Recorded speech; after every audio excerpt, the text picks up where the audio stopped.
আসসালামু আলাইকুম। Poco X3 একটা ফোন আসছে। ফোনটির সমস্যা হলো ফোনে কোনো রকম অডিও বাজে না, মাউথ স্পিকারে কাজ করে না, প্লাস ক্যামেরাও আসে না সামনের।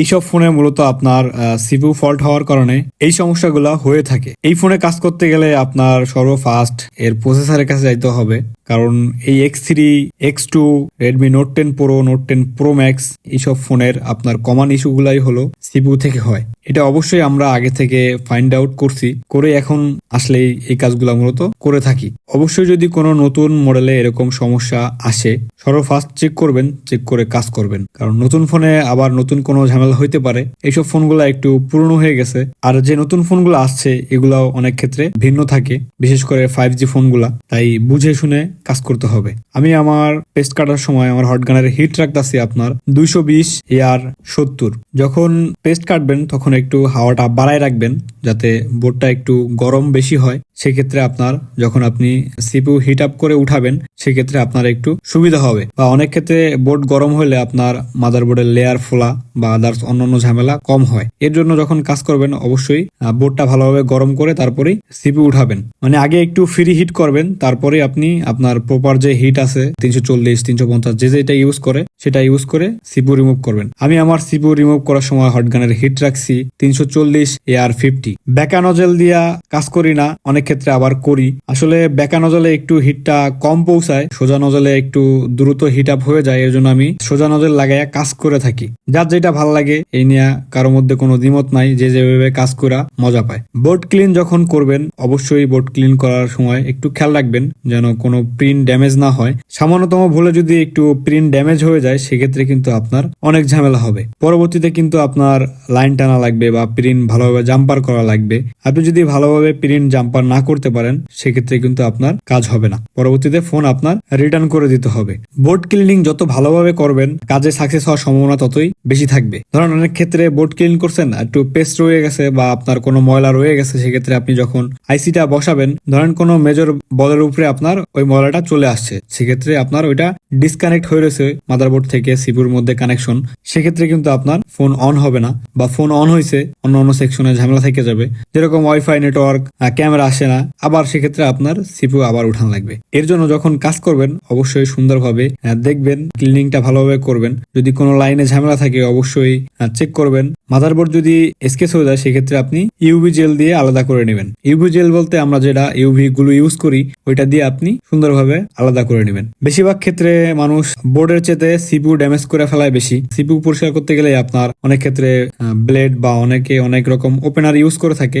সেক্ষেত্রে আপনার সিপিইউতে যখন একটু জোরে আঘাত লাগে, সেক্ষেত্রে আপনার সিপিইউ ড্যামেজ হওয়ার সম্ভাবনা থাকে। অবশ্যই সাবধানের সহিত কাজ করবেন, কারণ একটা কাস্টমার ভাই অনেক শখের ফোন আপনার কাছে রিপেয়ার করার জন্য দেয়, তার ভিতরে অনেক ডকুমেন্ট থাকে, প্লাস অনেক কিছু থাকে, আর সে অনেক আশা নিয়ে আসে। ধরেন এই ফোনটা আমার কাছে একবারে রানিং অবস্থায় আসছে, শুধু কাস্টমারের আপনার ক্যামেরা আসে না আর হলো অডিও বাজে না। সেক্ষেত্রে যদি আমি কাজ করতে যে সামান্যতম ভুল করে ফেলি, সেক্ষেত্রে এই ফোনটা কিন্তু আর হবে না। অবশ্যই কাজ করার আগে কাস্টমার কাছ থেকে ডেট পারমিশন নিয়ে নিছি, কারণ কাজ করতে গেলে অনেক ক্ষেত্রে আছে যে ফোন মইরা যায়। আমরা চেষ্টা করি সর্বোচ্চ, তারপরও অনেক ক্ষেত্রে অনেক কাজ হয় না। সবসময় যে কাজ হবে এমন কিন্তু না। কাস্টমার ভাইদেরও এই জিনিসগুলো বুঝতে হবে, ইলেকট্রিক জিনিস কখন কি হয় এটা বলা যায় না। অনেক ক্ষেত্রে দেখা যায় ফোন চালাতে চালাতে ফোন হঠাৎ করে আপনার হাত থেকে কিন্তু বন্ধ হয়ে গেছে। সেরকম ভাবে আমরা যখন কাজ করি তখন আমাদেরও অনেক সময় অনেক ক্ষেত্রে সামান্য ভুলে ফোন হয় না, বা কাজগুলা ঠিকঠাক ভাবে করছি, সেক্ষেত্রে আপনার প্রসেসর নষ্ট হয়ে গেছে, সেক্ষেত্রেও কিন্তু হয় না। একটা প্রসেসর চেঞ্জ করতে গেলে কিন্তু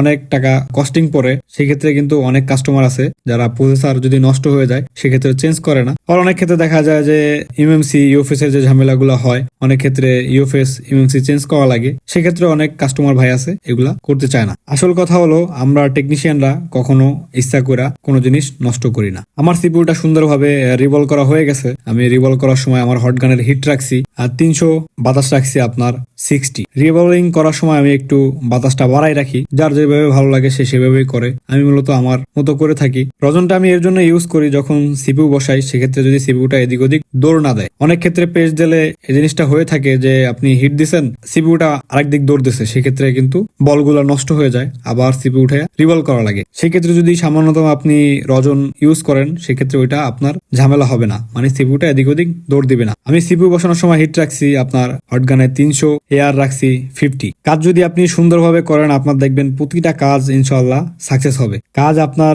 যত পরিপাটি হবে, যত সুন্দর হবে, ততই কাজগুলো হওয়ার সম্ভাবনা থাকবে। আপনি যদি গায়ে বাজায় কাজ না করেন, হইলে হবে না হইলে না, সেক্ষেত্রে কিন্তু একসময় আপনার কাজগুলো হবে না বা আপনার হাতের স্কিলগুলো নষ্ট হয়ে যাবে। তার জন্য সবসময় কাজকে ভালোবেসে করবেন, কারণ এটাই আমাদের পেশা আর এটাই আমাদের নেশা। এটা সবসময় মনে রাখবেন। যত কাজ ভালো করবেন কাস্টমার ততই আপনার কাছে বেশি বেশি আসবে। এটা সবসময় মনে রাখবেন। গাছে যদি থাকে ফল সারা জীবন খাইতে পারবেন, গাছ যদি না থাকে সেক্ষেত্রে কিন্তু ফল খাইতে পারবেন না। কাজ করার পরে আলহামদুলিল্লাহ আমার ফোনটা প্রপার অন হয়েছে। দেখার পালা যে প্রপার রান হয় কিনা। রান হওয়ার পরে অবশ্যই ক্যামেরা, স্পিকার সবকিছু আমি চেক করব, দেখবো যে সবকিছু ঠিক আছে কিনা। আলহামদুলিল্লাহ সেলফি ক্যামেরা চলে আসছে।